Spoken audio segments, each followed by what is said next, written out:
उत्पत्ति अध्याय 34। और लिया की बेटी दीना जो याकूब से उत्पन्न हुई थी, उस देश की लड़कियों से भेंट करने को निकली। तब उस देश के प्रधान हित्ती हमोर के पुत्र शकेम ने उसे देखा और उसे ले जाकर उसके साथ कुकर्म करके उसको भ्रष्ट कर डाला।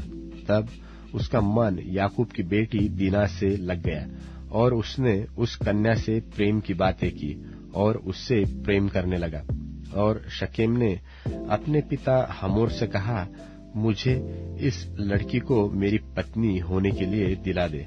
और याकूब ने सुना कि शकेम ने मेरी बेटी दीना को अशुद्ध कर डाला है, पर उसके पुत्र उस समय पशुओं के संग मैदान में थे, सो वह उनके आने तक चुप रहा। और शकेम का पिता हमोर निकलकर याकूब से बातचीत करने के लिए उसके पास गया। और याकूब के पुत्र सुनते ही मैदान से बहुत उदास और क्रोधित होकर आए, क्योंकि शकेम ने याकूब की बेटी के साथ कुकर्म करके इस्राएल के घराने से मूर्खता का ऐसा काम किया था जिसका करना अनुचित था।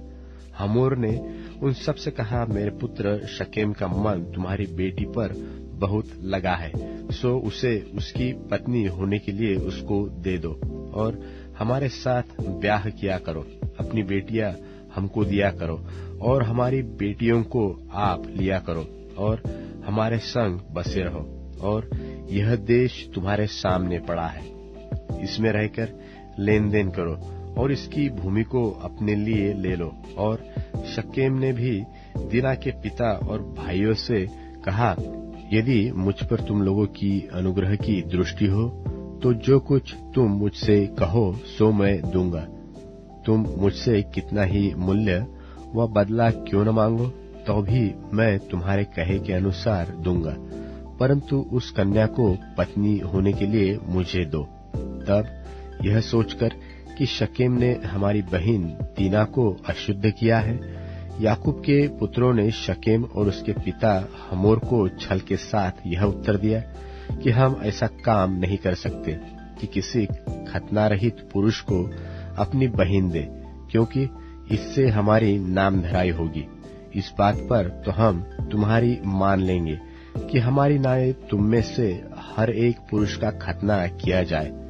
तब हम अपनी बेटियां तुम्हें ब्याह देंगे और तुम्हारी बेटियां ब्याह लेंगे और तुम्हारे संग बसे भी रहेंगे और हम दोनों एक ही समुदाय के मनुष्य हो जाएंगे। पर यदि तुम हमारी बात न मानकर अपना खतना न कराओगे तो हम अपनी लड़की को लेके यहाँ से चले जाएंगे। उनकी इस बात पर हमोर और उसका पुत्र शकेम प्रसन्न हुए और वह जवान जो याकूब की बेटी को बहुत चाहता था, इस काम को करने में उसने विलंब न किया। वह तो अपने पिता के सारे घराने में अधिक प्रतिष्ठित था। सो हमोर और उसका पुत्र शकेम अपने नगर के फाटक के निकट जाकर रहवासियों को यो समझाने लगे कि वे मनुष्य तो हमारे संग मेल से रहना चाहते हैं, सो उन्हें इस देश में रह के लेन देन करने दो। देखो, यह देश उनके लिए भी बहुत है। फिर हम लोग उनकी बेटियों को ब्याह ले और अपनी बेटियों को उन्हें दिया करें। वे लोग केवल इस बात पर हमारे संग रहने और एक ही समुदाय के मनुष्य हो जाने को प्रसन्न है कि उनकी नाई हमारे सब पुरुषों का भी खतना किया जाए। क्या उनकी भेड़ बकरियां और गाय बैल वरन उनके सारे पशु और धन संपत्ति हमारी न हो जाएगी? इतना ही करे कि हम लोग उनकी बात मान ले तो वे हमारे संग रहेंगे। सो जितने उस नगर के फाटक से निकले थे, उन सबों ने हमोर की ओर और उसके पुत्र शकेम की बात मानी और हर एक पुरुष का खतना किया गया, जितने उस नगर के फाटक से निकलते थे। तीसरे दिन जब वे लोग पीड़ित पड़े थे, तब ऐसा हुआ कि शिमोन और लेवी नाम याकूब के दो पुत्रों ने, जो दीना के भाई थे, अपनी अपनी तलवार ले उस नगर में निधड़क घुसकर सब पुरुषों को घात किया और हमोर और उसके पुत्र शकेम को उन्होंने तलवार से मार डाला और दीना को शकेम के घर से निकाल ले गए। और याकूब के पुत्रों ने घात कर डालने पर भी चढ़कर नगर को इसलिए लूट लिया कि उसमें उनकी बहन अशुद्ध की गई थी। उन्होंने भेड़ बकरी और गाय बैल और गधे और नगर और मैदान में जितना धन था ले लिया। उस सब को और उनके बाल बच्चों और स्त्रियों को भी हर ले गए, वरन घर घर में जो कुछ था उसको भी उन्होंने लूट लिया। तब याकूब ने शिमोन और लेवी से कहा, तुमने जो इस देश के निवासी कनानियों और परिज्जियों के मन में मेरी ओर घृणा उत्पन्न कराई है, इससे तुमने मुझे संकट में डाला है, क्योंकि मेरे साथ तो थोड़े ही लोग हैं। सो अब वे इकट्ठे होकर मुझ पर चढ़ेंगे और मुझे मार डालेंगे, सो मैं अपने घराने समेत सत्यानाश हो जाऊंगा। उन्होंने कहा, क्या वह हमारी बहन के साथ वेश्या की नाई बर्ताव करे? उत्पत्ति अध्याय 35। उत्पत्ति अध्याय 35। तब परमेश्वर ने याकूब से कहा, यहाँ से कूच करके बेतेल को जा और वहीं रहे, और वहां परमेश्वर के लिए वेदी बना, जिसने तुझे उस समय दर्शन दिया जब तू अपने भाई एसाव के डर से भाग जाता था। तब याकूब ने अपने घराने से और उन सब में से भी जो उसके संग थे कहा, तुम्हारे बीच में जो पराये देवता है उन्हें निकाल फेंको और अपने अपने को शुद्ध करो और अपने वस्त्र बदल डालो और आओ, हम यहाँ से कूच करके बेतेल को जाए। वहां मैं परमेश्वर के लिए एक वेदी बनाऊंगा, जिसने संकट के दिन मेरी सुन ली थी और जिस मार्ग से मैं चलता था उसमें मेरे संग रहा। सो जितने पराये देवता उनके पास थे और जितने कुंडल उनके कानों में थे, उन सबों को उन्होंने याकूब को दे दिया और उसने उनको उस सिंदूर वृक्ष के नीचे जो शकेम के पास है गाड़ दिया। तब उन्होंने कूच किया और उनके चारों ओर के नगर निवासियों के मन में परमेश्वर की ओर से ऐसा भय समा गया कि उन्होंने याकूब के पुत्रों का पीछा न किया। सो याकूब उन सब समेत जो उसके संग थे कनान देश के लूज नगर को आया। वह नगर बेतेल भी कहलाता है। वहां उसने एक वेदी बनाई और उस स्थान का नाम एल बेतेल रखा, क्योंकि जब वह अपने भाई के डर से भागा जाता था तब परमेश्वर उस पर वही प्रकट हुआ था। और रिबका की दूध पिलाने वाली गाय दबोरा मर गई और बेतेल के नीचे सिंदूर के वृक्ष के तले उसको मिट्टी दी गई और उस सिंदूर वृक्ष का नाम अल्लोन बक्कुत रखा गया।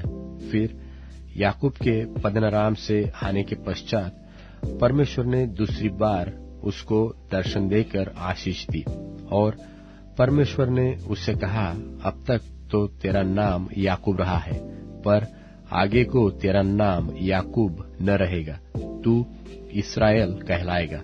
सो उसने उसका नाम इस्राएल रखा। फिर परमेश्वर ने उससे कहा, मैं सर्वशक्तिमान परमेश्वर हूँ, तू फूले फले और बढ़े और तुझसे एक जाति वरन जातियों की एक मंडली भी उत्पन्न होगी और तेरे वंश में राजा उत्पन्न होंगे। और जो देश मैंने इब्राहिम और इसहाक को दिया है वही देश तुझे देता हूँ और तेरे पीछे तेरे वंश को भी दूंगा। तब परमेश्वर उस स्थान में जहाँ उसने याकूब से बातें की उसके पास से ऊपर चढ़ा और जिस स्थान में परमेश्वर ने याकूब से बातें की वहाँ याकूब ने पत्थर का एक खंबा खड़ा किया और उस पर अर्ध देकर तेल डाल दिया और जहाँ परमेश्वर ने याकूब से बातें की उस स्थान का नाम उसने बेतेल रखा। फिर उन्होंने बेतेल से कूच किया और एप्राता थोड़ी ही दूर रह गया था कि राहेल को बच्चा जन्म देने की बड़ी पीड़ा होने लगी। जब उसको बड़ी पीड़ा उठती थी तब धाय ने उससे कहा, मत डर, अब भी तेरे बेटा ही होगा। तब ऐसा हुआ कि वह मर गई और प्राण निकलते निकलते उसने एक बेटे का नाम बेनोनी रखा, पर उसके पिता ने उसका नाम बिन्यामीन रखा। यो राहेल मर गई और एप्राता अर्थात बेथलहेम के मार्ग में उसको मिट्टी दी गई और याकूब ने उसकी कब्र पर एक खंबा खड़ा किया। राहेल की कब्र का वही खंबा आज तक बना है। फिर इस्राएल ने कूच किया और एदेर नाम गुम्मट के आगे बढ़कर अपना तंबू खड़ा किया। जब इस्राएल उस देश में बसा था तब एक दिन ऐसा हुआ कि रूबेन ने जाकर अपने पिता की रखीली बिल्हा के साथ कुकर्म किया और यह बात इस्राएल को मालूम हो गई। याकूब के 12 पुत्र हुए। उनमें से लिया के पुत्र ये थे, अर्थात याकूब का जेठा रूबेन, फिर शिमोन, लेवी, यहूदा, इस्साकार और जबूलून। और राहेल के पुत्र ये थे, अर्थात यूसुफ और बिन्यामीन। और राहेल की लौंडी बिल्हा के पुत्र ये थे, अर्थात दान और नप्ताली। और लिया की लौंडी जिल्पा के पुत्र ये थे, अर्थात गाद और आशेर। याकूब के यही पुत्र हुए जो उसने पद्दनराम में उत्पन्न हुए। और याकूब ममरे में, जो करियत अर्बा अर्थात हेब्रोन है, जहाँ इब्राहिम और इसहाक परदेशी होकर रहे थे, अपने पिता इसहाक के पास आया। इसहाक की अवस्था 180 बरस की हुई और इसहाक का प्राण छूट गया और वह मर गया और वह बूढ़ा और पूरी आयु का होकर अपने लोगों में जा मिला और उसके पुत्र एसाव और याकूब ने उसको मिट्टी दी। उत्पत्ति अध्याय 36। उत्पत्ति अध्याय 36। एसाव, जो एदोम भी कहलाता है, उसकी यह वंशावली है।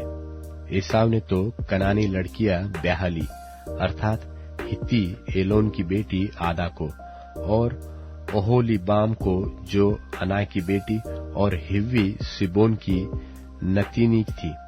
फिर उसने इश्माएल की बेटी बासमत को भी, जो नवायोत की बहन थी, ब्याह लिया। आदा ने तो एसाव के जन्माए एलीपज को और बासमत ने रूएल को उत्पन्न किया। और ओहोलीबाम ने यूश और यालाम और कोरह को उत्पन्न किया। एसाव के यही पुत्र कनान देश में उत्पन्न हुए। और एसाव अपनी पत्नियों और बेटे बेटियों और घर के सब प्राणियों और सब भेड़ बकरी और गाय बैल आदि सब पशुओं, निदान अपनी सारी संपत्ति को जो उसने कनान देश में संचय की थी, लेकर अपने भाई याकूब के पास से दूसरे देश को चला गया, क्योंकि उनकी संपत्ति इतनी हो गई थी कि वे इकट्ठे न रह सके और पशुओं की बहुतायत के मारे उस देश में जहाँ वे परदेशी होकर रहते थे उनकी समाई न रही। एसाव, जो एदोम भी कहलाता है, सो सेईर नाम पहाड़ी देश में रहने लगा। सेईर नाम पहाड़ी देश में रहने वाले एदोमियों के मूल पुरुष एसाव की वंशावली यह है। एसाव के पुत्रों के नाम ये है, अर्थात एसाव की पत्नी आदा का पुत्र एलीपज और उसी एसाव की पत्नी बासमत का पुत्र रूएल। और एलीपज के ये पुत्र हुए, अर्थात तेमान, ओमार, सपो, गाताम और कनज। और एसाव के पुत्र एलीपज के तिम्ना नाम एक सुरैतीन थी, जिसने एलीपज के जन्माए अमालेक को जन्म दिया। एसाव की पत्नी आदा के वंश में यही हुए। और रूएल के ये पुत्र हुए, अर्थात नहत, जेरह, शम्मा और मिज्जा। एसाव की पत्नी बासमत के वंश में यही हुए। और ओहोलीबाम, जो एसाव की पत्नी और सिबोन की नतीनी और अना की बेटी थी, उसके ये पुत्र हुए, अर्थात उसके एसाव के जन्माए यूश, यालाम और कोरह को जन्म दिया। एसाव वंशियों के अधिपति ये हुए, अर्थात एसाव के जेठे एलीपज के वंश में से तो तेमान अधिपति, ओमार अधिपति, सपो अधिपति, कनाज अधिपति, कोरह अधिपति, गाताम अधिपति, अमालेक अधिपति। एलीपज वंशियों में से एदोम देश में ये ही अधिपति हुए और ये ही आदा के वंश में हुए। और एसाव के पुत्र रूएल के वंश में ये हुए, अर्थात नहत अधिपति, जेरह अधिपति, शम्मा अधिपति, मिज्जा अधिपति। रूएल वंशियों में से एदोम देश में ये ही अधिपति हुए और ये ही एसाव की पत्नी बासमत के वंश में हुए और एसाव की पत्नी ओहोली बीमा के वंश में ये हुए, अर्थात यूश अधिपति, यालाम अधिपति, कोरह अधिपति। अना की बेटी ओहोलीबामा जो एसाव की पत्नी थी उसके वंश में यही हुए। एसाव जो एदोम भी कहलाता है उसके वंश यही है और उनके अधिपति भी यही हुए। सेर जो होरी नाम जाति का था उसके ये पुत्र उस देश में पहले से रहते थे, अर्थात लोतान, शोबाल, शिबोन, अना, दिशोन, एसेर और दिशान। एदोम देश में सेर के ये ही होरी जाति वाले अधिपति हुए और लोतान के पुत्र होरी और हेमाम हुए और लोतान की बहन तिम्ना थी और शोबाल के ये पुत्र हुए, अर्थात आलवान, मानहत, एबाल, शपो और ओनाम। और सिदोन के ये पुत्र हुए, अर्थात अय्या और अना। यह वही अना है जिसको जंगल में अपने पिता सिबोन के गधों को चराते चराते गर्म पानी के झरने मिले थे। और अना के दिशोन नाम पुत्र हुआ और उसी अना के ओहोलीबामा नाम बेटी हुई और दिशोन के ये पुत्र हुए, अर्थात हेमदान, एशपान, इत्रान और करान। एसेर के ये पुत्र हुए, अर्थात बिल्हान, जावान और अकान। दिशान के ये पुत्र हुए, अर्थात ऊस और अरान। होरियों के अधिपति ये हुए, अर्थात लोतान अधिपति, शोबाल अधिपति, शिबोन अधिपति, अना अधिपति, दिशोन अधिपति, एसेर अधिपति, दिशान अधिपति। सेर देश में होरी जाति वाले ये ही अधिपति हुए। फिर जब इस्राएलियों पर किसी राजा ने राज्य न किया था तब भी एदोम के देश में ये राजा हुए, अर्थात बोर के पुत्र बेला ने एदोम में राज्य किया और उसकी राजधानी का नाम दिन्हाबा है। बेला के मरने पर बोस्त्रा निवासी जेरह का पुत्र योबाब उसके स्थान पर राजा हुआ और योबाब के मरने पर तेमानियों के देश का निवासी हुशाम उसके स्थान पर राजा हुआ। फिर हुशाम के मरने पर बदद का पुत्र हदद उसके स्थान पर राजा हुआ। यह वही है जिसने मिद्यानियों को मोवाब के देश में मार लिया और उसकी राजधानी का नाम अबीत है।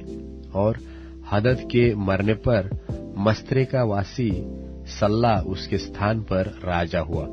फिर सल्ला के मरने पर शाऊल जो महानद के तट वाले रहोबोत नगर का था सो उसके स्थान पर राजा हुआ। और शाऊल के मरने पर अकबोर का पुत्र बाल्हानान उसके स्थान पर राजा हुआ।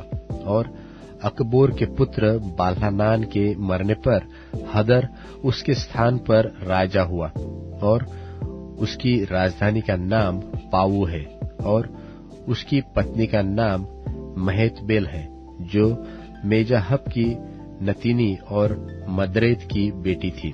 फिर एसाव वंशियों के अधिपतियों के कुलों और स्थानों के अनुसार उनके नाम ये है, अर्थात तिम्ना अधिपति, अल्बा अधिपति, यतेत अधिपति, अहोलीबामा अधिपति, एला अधिपति, पिनोन अधिपति, कनज अधिपति, तेमान अधिपति, मिबसार अधिपति, मग्दीएल अधिपति, इराम अधिपति।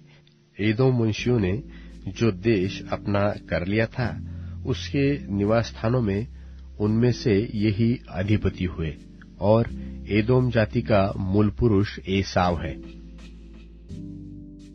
मत्ती रचित सुसमाचार 12वां अध्याय।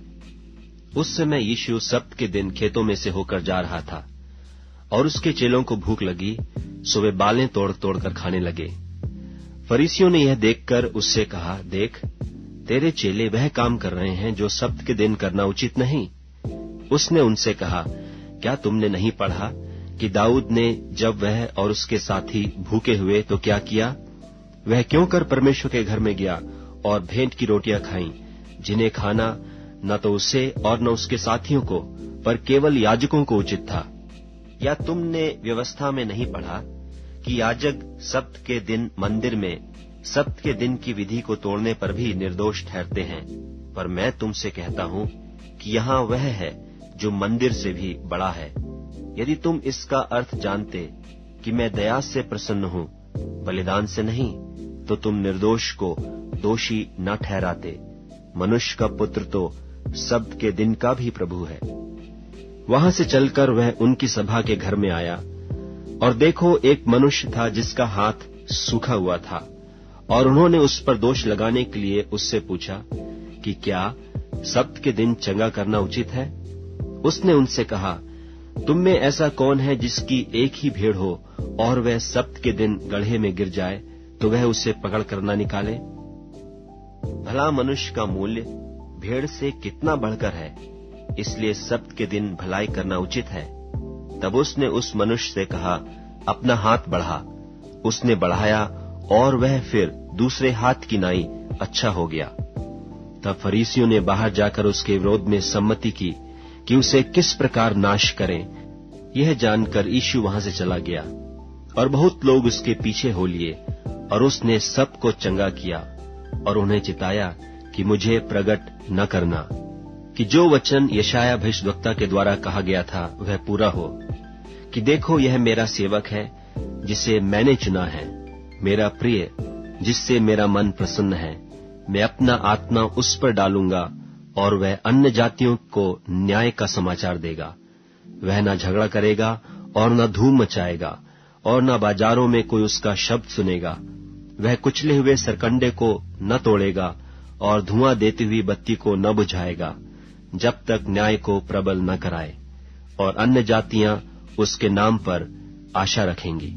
तब लोग एक अंधे गूंगे को, जिसमें दुष्टात्मा थी, उसके पास लाए, और उसने उसे अच्छा किया, और वह गूंगा बोलने और देखने लगा। इस पर सब लोग चकित होकर कहने लगे, यह क्या दाऊद की संतान का है?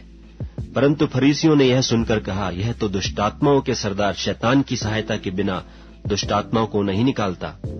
उसने उनके मन की बात जानकर उनसे कहा, जिस किसी राज्य में फूट होती है वह उजड़ जाता है, और कोई नगर या घराना जिसमें फूट होती है बना न रहेगा। और यदि शैतान ही शैतान को निकाले तो वह अपना ही विरोधी हो गया है, फिर उसका राज्य क्यों कर बना रहेगा? भला यदि मैं शैतान की सहायता से दुष्टात्माओं को निकालता हूं, तो तुम्हारे वंश किसकी सहायता से निकालते हैं? इसलिए वे ही तुम्हारा न्याय चुकाएंगे। पर यदि मैं परमेश्वर के आत्मा की सहायता से दुष्टात्माओं को निकालता हूं, तो परमेश्वर का राज्य तुम्हारे पास आ पहुंचा है। या क्यों कर कोई मनुष्य किसी बलवंत के घर में घुसकर उसका माल लूट सकता है, जब तक कि पहले उस बलवंत को न बांध ले, और तब वह उसका घर लूट लेगा। जो मेरे साथ नहीं वह मेरे विरोध में है, और जो मेरे साथ नहीं बटोरता वह बिथराता है।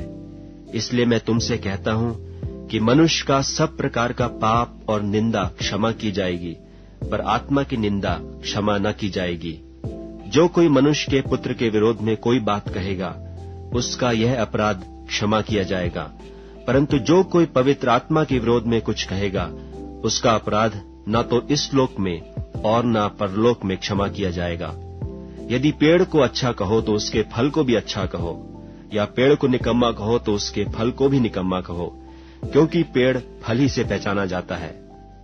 हे सांप के बच्चों, तुम बुरे होकर क्यों कर अच्छी बातें कह सकते हो, क्योंकि जो मन में भरा है वही मुंह पर आता है।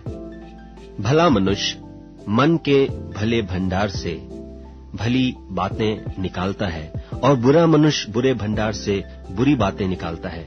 और मैं तुमसे कहता हूं कि जो जो निकम्मी बातें मनुष्य कहेंगे, न्याय के दिन हर एक बात का लेखा देंगे, क्योंकि तू अपनी बातों के कारण निर्दोष और अपनी बातों ही के कारण दोषी ठहराया जाएगा। इस पर कितने शास्त्रियों और फरीसियों ने उससे कहा, हे गुरु, हम तुझसे एक चिन्ह देखना चाहते हैं।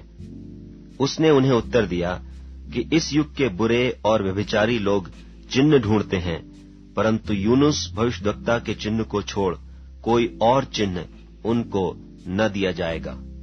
यूनुस 3 रात दिन जल जंतु के पेट में रहा, वैसे ही मनुष्य का पुत्र 3 रात दिन पृथ्वी के भीतर रहेगा। नीनवे के लोग न्याय के दिन इस युग के लोगों के साथ उठकर उन्हें दोषी ठहराएंगे, क्योंकि उन्होंने यूनुस का प्रचार सुनकर मन फिराया, और देखो, यहाँ वह है जो यूनुस से भी बड़ा है। दक्षिण की रानी न्याय के दिन इस युग के लोगों के साथ उठकर उन्हें दोषी ठहराएगी, क्योंकि वह सुलेमान का ज्ञान सुनने के लिए पृथ्वी की छोर से आई, और देखो, यहाँ वह है जो सुलेमान से भी बड़ा है। जब अशुद्ध आत्मा मनुष्य में से निकल जाती है, तो वह सूखी जगहों में विश्राम ढूंढती फिरती है और पाती नहीं। तब कहती है कि मैं अपने उसी घर में जहां से निकली थी लौट जाऊंगी, और आकर उसे सूना, झाड़ा बुहारा और सजा सजाया पाती है। तब वह आकर अपने से और बुरी 7 आत्माओं को अपने साथ ले आती है, और वे उसमें बैठकर वहां बास करती हैं, और उस मनुष्य की पिछली दशा पहले से भी बुरी हो जाती है। इस युग के बुरे लोगों की दशा भी ऐसी ही होगी। जब वह भीड़ से बातें कर ही रहा था, तो देखो, उसकी माता और भाई बाहर खड़े थे और उससे बातें करना चाहते थे। किसी ने उससे कहा, देख, तेरी माता और तेरे भाई बाहर खड़े हैं और तुझसे बातें करना चाहते हैं। यह सुन उसने कहने वाले को उत्तर दिया, कौन है मेरी माता और कौन है मेरे भाई? और अपने चेलों की ओर अपना हाथ बढ़ाकर कहा, देखो, मेरी माता और मेरे भाई ये हैं, क्योंकि जो कोई मेरे स्वर्गीय पिता की इच्छा पर चले, वही मेरा भाई और बहन और माता है।